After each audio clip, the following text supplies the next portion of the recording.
Hey everyone, welcome to The Seven Eighths, a podcast to share stories on failures and rejections. There may not be any fairy tale endings in this podcast. My guests aren't past the mountain of struggle. In fact, some of them might still be in it. I hope this podcast serves as a forum for friends and acquaintances to exchange tales of defeat. Defeat that make the 7/8ths part of our lives. You know, like the part of the iceberg that you can see.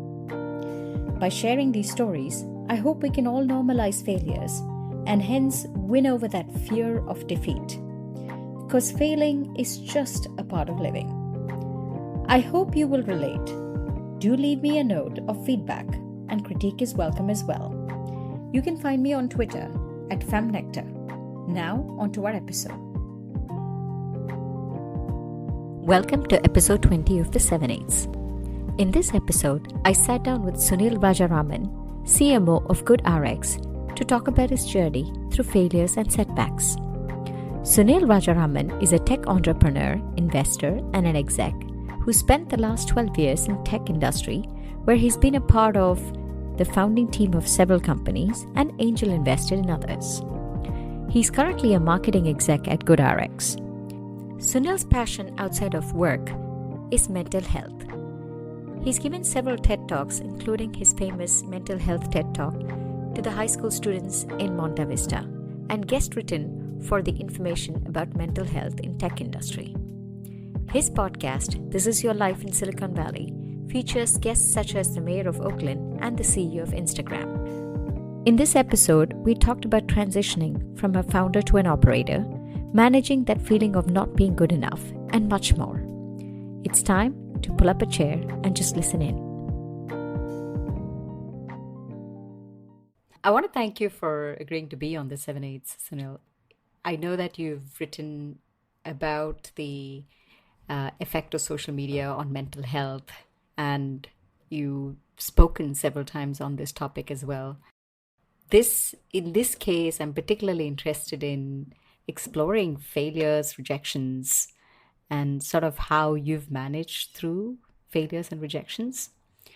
Because again, to your point that you've made in several of your articles, what we see in social media is just the success stories. And we haven't shared our failures almost at all in social media. So there's that echo chamber that we're creating about successes.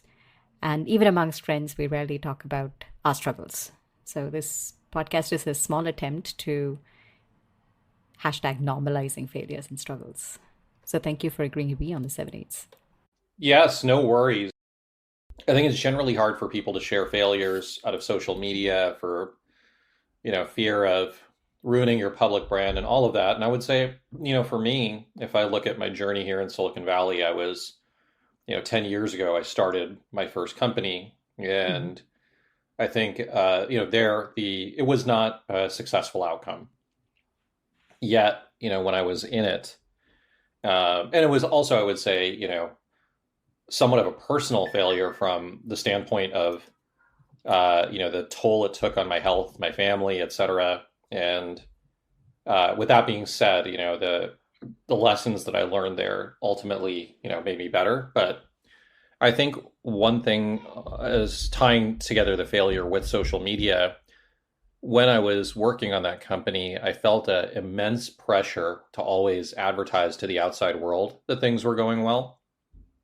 What you don't realize, and is it's sort of actually better to be authentic and and transparent about both successes and failures, because what ends up happening is the more and more you share successes when you're working on a company or you're an artist or whatever, you tend to create this weird positive feedback loop where you only hear from friends and family, and they say, wow, you know what, I saw your article in Forbes, or I saw this piece of press, and it creates just a false positive loop, which constantly reinforces itself in this strange way. And so that's just something that I would point at, that I would personally not do again. But the constant use of social media to advertise positive things, I never received the kind of help that I needed because I was Yeah. always perpetuating positivity.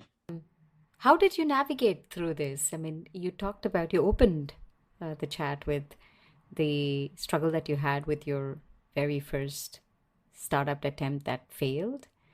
Um, what was the emotion that you were wrangling with as you were going through the failure? And then how did you cope? I would say a constant fear of failure. And so it took the form for me of something that is very commonly experienced amongst founders, rarely talked about, but anxiety attacks. Mm-hmm.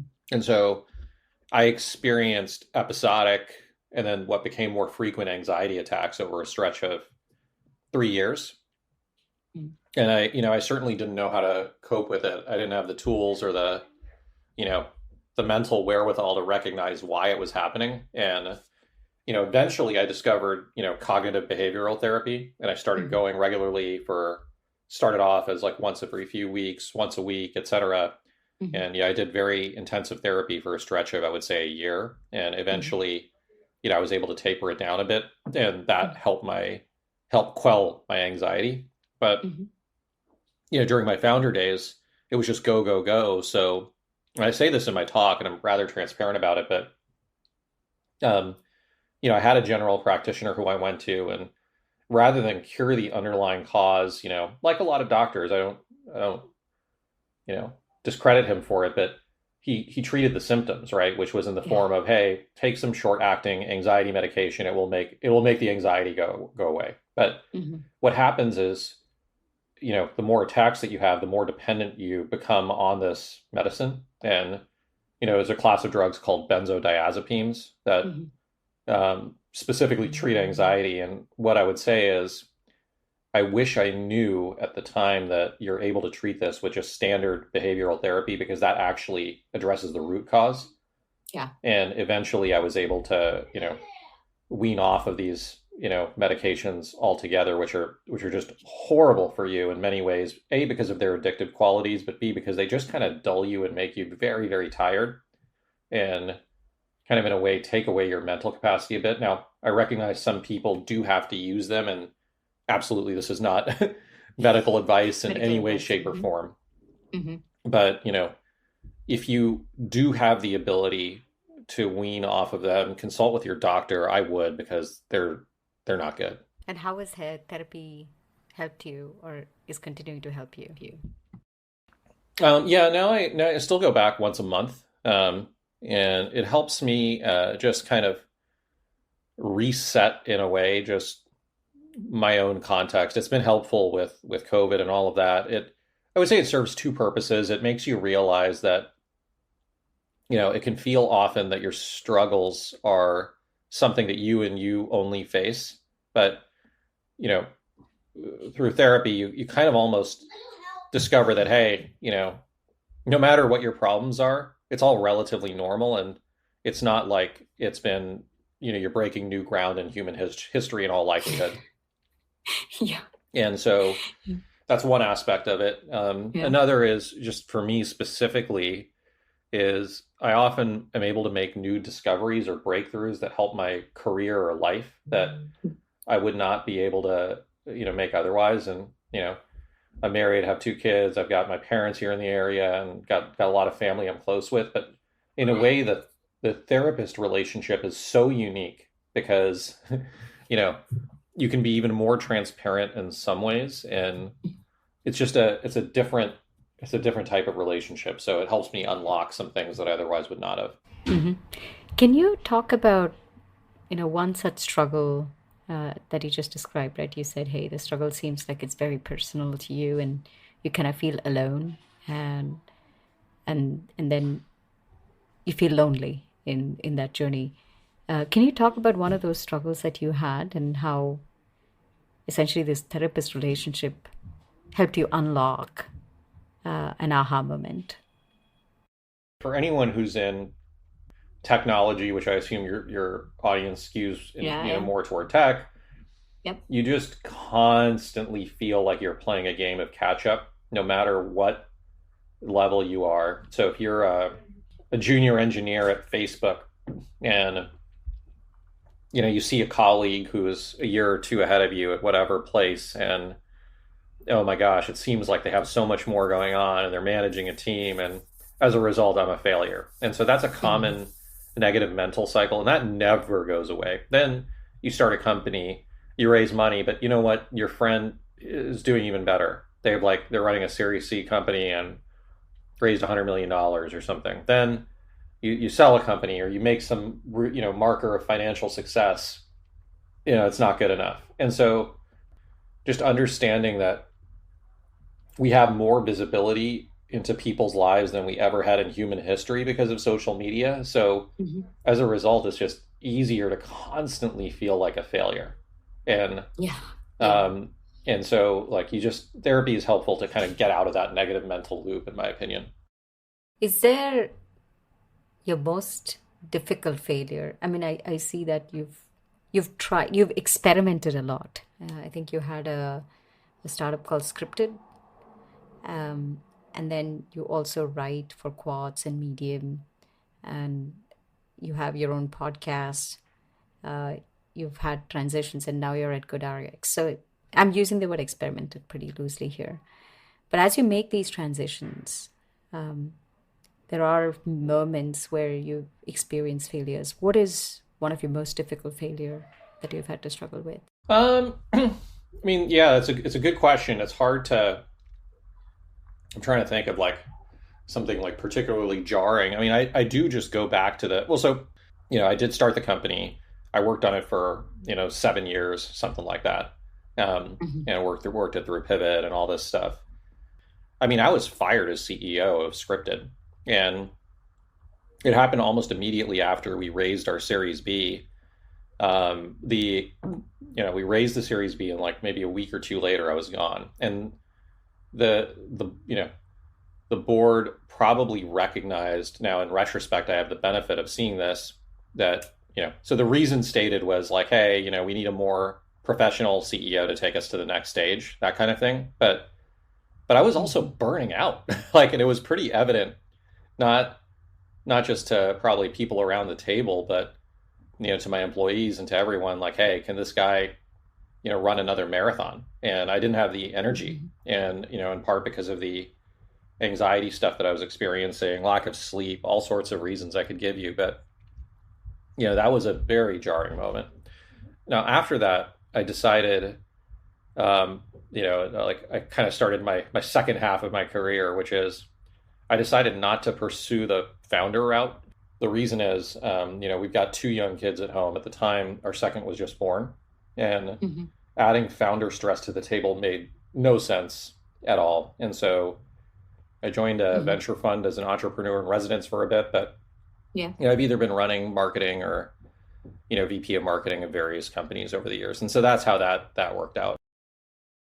But it's a very conscious decision not to basically be a founder again for a bit, Hmm. and that's how I'm kind of at where I am. I really love my current place, GoodRx, but when you make the position, like when you make the transition from going from being a founder to an operator, it's Yeah. very different, and you do have to find kind of the right fit.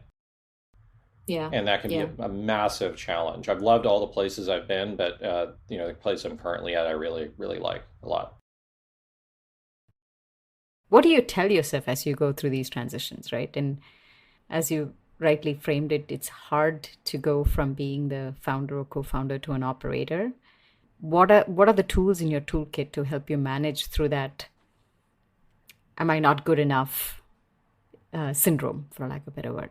Well, thankfully, and I credit therapy in part for this, I don't really experience that anymore. Hmm. So I'm also a lot older than I was when I started my first company. And Yeah. so I don't, on the career front, have self-doubt in my skills anymore. Now, Hmm. when I took my first head of marketing job after this transition away from Scripted and the little break I took at the venture fund, I was like, wait a second, this is new. And so for the first few months, I felt a little bit destabilized and like, hey, like the operating framework is different, the way I have to Yeah. manage, like I hold myself to a higher standard and all of that. But now that I've done, and then I got a little bit bored because I wasn't passionate about that industry. Yeah. And so, what I learned was like you've got to be passionate about the industry. You got to really like the people if you're going to take an operator role. But in terms of self-doubt about skills, thankfully I'm over that now. I know I'm pretty good at what I do. I'm glad I've kind of through some trial and error found a place that I've got both the intersection of passion, my skill set's valued, and I'm learning a ton. And between those things, I feel good. Hmm. Hmm. What do you have to say for this constant tooting your horns in social media, a culture that we have? Start of COVID, I made a decision to basically stop posting on Facebook, stop posting on Instagram, generally stop posting on LinkedIn. The only social network I use is Twitter. And how I came to that conclusion is, okay, let me look at this stuff. Where am I deriving the most value, like true value in life? Interesting. And strangely, as toxic as it is for so many different people, right? Twitter has actually added value for me. I've made some, I met you through Twitter, right? That's true. I met, I could probably name 5 to 10 people who I would consider to be lifelong friends I've met through Twitter. And so Mhm. for all its faults and like the political stuff, which, is very polarizing and just not fun, I've derived value out of Twitter, so I stick with it. Now, as for like tooting your own horn and like my reaction to other people is, I see that for what it is, and I feel almost bad in a way when I see too much of it coming out of someone's feed. I think to myself, wow, they must be going through what I went through. Yeah. What are you looking out for in the future? What are you looking forward to? Reinvention is what motivates me. And so, as you pointed out, there is this tech aspect to it, but yeah, like the constant change is really what motivates me and keeps me engaged in life. What is your fear? Everything changes at post kids where you worry about them. And I fear a bit the future for them, especially post COVID, because I saw a lot of kids just they're not the same after COVID. I feel like because I'm on the work stuff still, and my wife is on the work stuff still, that we're probably not yet doing enough to show them and exemplify, here's how you have fun. It is hard, Sunil. I've had this conversation with several of my friends. I mean, of course, this podcast. It is really hard to openly talk about struggles and uh, be vulnerable about your with your struggles and share failure stories. Um, Sometimes I've heard, hey, you could share your failure stories after you've had a success, so then there is a story to tell. I don't know. I feel like success itself is relative.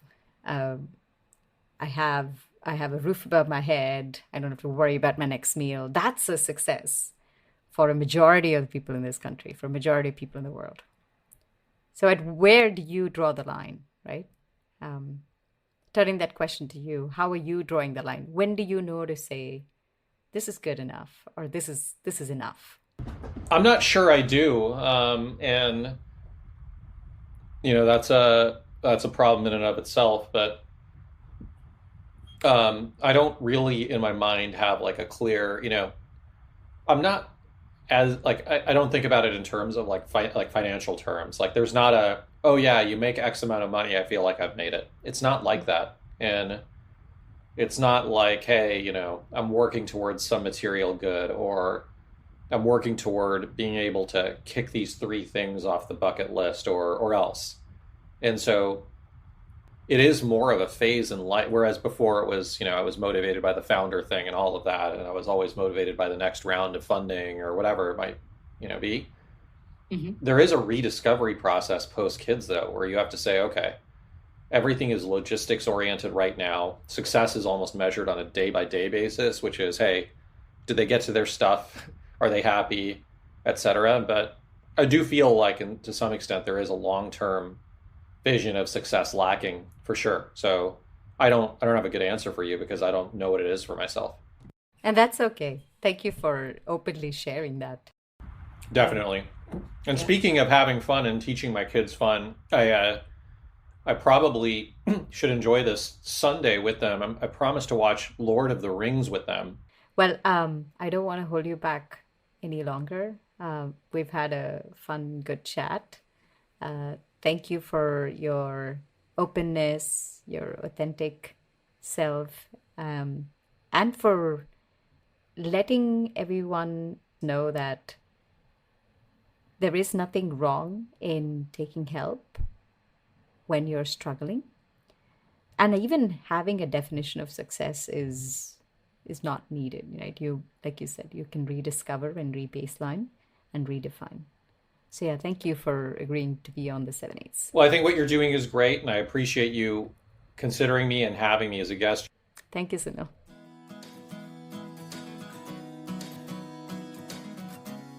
And that's how the cookie crumbles. Talking to Sunil helped me understand that you're always going to wrangle with the feeling of not being good enough, the feeling of not being on the top of your game. One way to deal with that emotion is to realize that such feelings will always exist and reflect on how far you have come from where you've started. Sunil also actively advocates limiting time on social media to platforms where you derive value, where you learn and make real connections.